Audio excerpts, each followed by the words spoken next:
এই বিহু সুৰক্ষা সমিতি অসমৰ আজীৱন সদস্য মামণি ঘৰফলীয়া বাইদেউ নমস্কাৰ বাইদেউ নমস্কাৰ হয় আজি যেহেতু আপোনালোকৰ গাঁৱত গছতলৰ বিহু আয়োজন কৰিছে আৰু খুব এটা ভাল এটা পৰিৱেশ আমি আজি আপোনাক যেহেতু বিহুৰ লগত জড়িত বিহুনো কেনেকৈ গছতলৰ বিহু আহিলে গছতলৰ বিহুৰ পৰা কেনেকৈ ধৰক চতাল বিহু হ'ল চতাল বিহুৰ পৰা কেনেকৈ ধৰক মঞ্চ বিহু পালগৈ চমু এটি আপোনাৰ পৰা জানিব বিচাৰিছোঁ চমু আভাস নমস্কাৰ ইয়াত থকা সকলো আইসকল আৰু সকলো ৰাইজলৈ মই সেৱা জনাইছোঁ আৰু প্ৰথমে মোক যিটো কথা ক'লে হয়তো ভুল ভ্ৰান্তি হ'ব পাৰে ৰাইজে সেইটো মানে ভুল ক্ষমা কৰিব তেতিয়াহ'লে মই এটা নামেৰে কৈ লওঁ বিহু নামেৰে বহু যুগৰ আগতে কৃষিজীৱি অসমে কৃষিজীৱি অসমে বিহু নিয়ম মানিছিল বৰ আহঁতৰ তলতে বিহুক আনিল আদৰি বাছৰা থল হুঁচৰি আহোম ৰজা স্বৰ্গদেউ প্ৰমোদ সিংহৰ দিনতে তেতিয়া মানে আজি 600 বছৰ আগৰ কথা হয়তো আমি নাই তেতিয়া মানে শুনিবলৈ পাইছোঁ আৰু হিষ্ট্ৰী বুৰঞ্জীৰ মতে এতিয়া মানে কৈছে যে সেই ৰজাই মানে মন্ত্ৰীক ক'লে যে যোৱাচোন সেয়াত কোনে গছৰ তলত বিহু গাইছে তেতিয়া মানে মন্ত্ৰীয়ে ক'লে ৰজাক যে স্বৰ্গদেউ এয়া মানে আমাৰ গাভৰুসকলে বিহু গাইছে আৰু ডেকাসকলে চাই আছে তেওঁলোকক মোৰ চোতাললৈ লৈ আনা বুলি ক'লে তেতিয়া মানে মাতিবলৈ গ'ল আৰু তেওঁলোকে চোতালত আহিলে আহি ৰজাই হাতকা কাইলে তাত বিহু গালে তেতিয়াৰ পৰা মানে ক'লে যে আপোনালোকে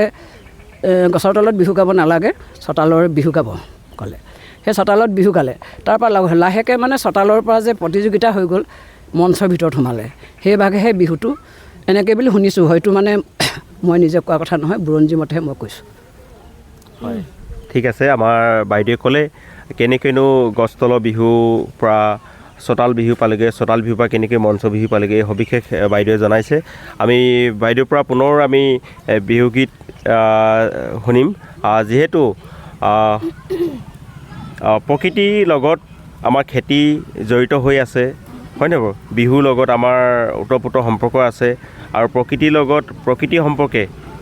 আমাৰ জীৱনৰ বাস্তৱ জীৱনৰ কেনেকৈ সম্পৰ্ক আছে আমাৰ বাস্তৱ জীৱনৰ লগত প্ৰকৃতিৰ লগত এই বিহুটো কেনেকৈ সম্পৰ্ক আছে তাৰ বিষয়ে আমি বিহু নামেৰে আপোনালোকৰ পৰা জানিব বিচাৰোঁ এইটো মই প্ৰকৃতিৰ লগত মিলাই পিনি ক'ম আৰু ডেকা গাভৰু হয়তো ক'ম কুলিটি কুলিটি কুলি চৰাই কেলৈ তই বিনালিঙ চৰনো ডালত পৰি চ'ত মাহোমতে দিলি বিহুৰ জাননী ই গাঁৱে সি গাঁৱে ল'লেনো ঢোল পেপাতি হৈ পাহাৰত শুনা নাই ঢৌ ই চৰাই বিননি ভৈয়ামলৈ আহি দিলে বিহুৰ জাননী ই গাঁৱে সি গাঁৱে ল'লেনো পাতিহে আৰু ইয়াতে মানে কৈছোঁ যিটো প্ৰকৃতিৰ লগত যেতিয়া মিলাই ক'বলৈ কৈছে খেতিয়কৰসকলক তেতিয়া মই আকৌ গাইছোঁ ঐ কপৌ ফুলিব যেতিয়া বহাগ আহিব তেতিয়া ঐ কপৌ ফুলিব যেতিয়া বহাগ আহিব তেতিয়া ঐ তেতিয়া ঐ আমি দিম গুটি ফুলৰ গামোচা হাজাৰ ফুলিব যেতিয়া বহাগ যাবগৈ তেতিয়া কৃষিজীৱি অসমে খেতি কৰি মই তেতিয়া সেয়াই প্ৰকৃতিৰ লগত খেতিকৰ মানে মিলাই আমাৰ অসমীয়া জাতিটোৰ তাতে ওতঃপ্ৰোত হৈ আছে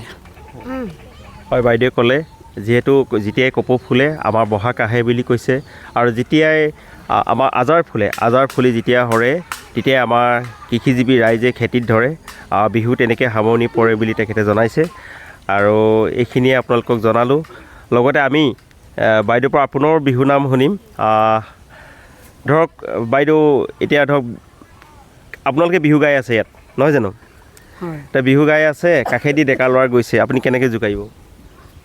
গছৰ তলত বিহু হ'লে ডেকে জোকাৰিব লাগিব